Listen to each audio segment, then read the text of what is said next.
the fear problems going on, and a majority of it is a mindset or a mentality of a grasshopper that Satan gets us in a cycle.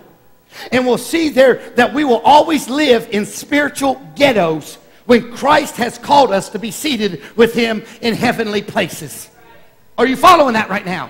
We will always settle for second best because we don't feel like we amount to anything anyhow. So if we continue to take the back seat, come on, get pushed in the corner, allow everything else to go wrong because we can't do it. After all, I was told as a child, you'll always be like your mom, always be like your deadbeat dad. You'll always do this. You'll never amount to anything. Might as well get a first job that comes to you because that's all you'll ever be. You're never going to make it. You're a mistake. We shouldn't even birth you. Come on, somebody. And what happens? In your mind, you put down a stake. Say stake.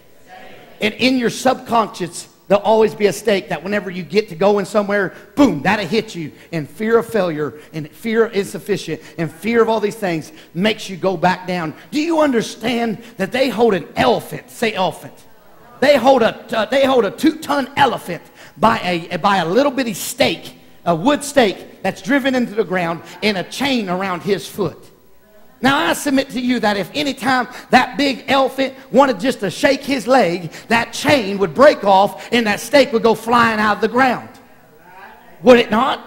Then how in the world does that stake and that chain hold a 2-ton elephant? Well, I'll tell you this. It's easy. Because when they're a baby and they're being trained for the circus, they start them off then with a chain and a peg that's in the ground when they're a baby. And whenever they go as a baby to pull that, they can't go anywhere. So they continue to pull and pull, but they can't go anywhere.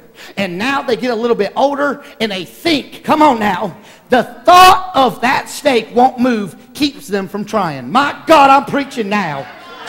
That stake in the ground, in their subconscious, that said you never could move it before, keeps them in fear forever trying again. And that 2-ton elephant stands there, looks crazy because he can move any way he wants, but he stayed there with the mentality of a grasshopper. You're a 2-ton elephant, but you're living like a grasshopper. Man of God, man, woman of God, come to your senses.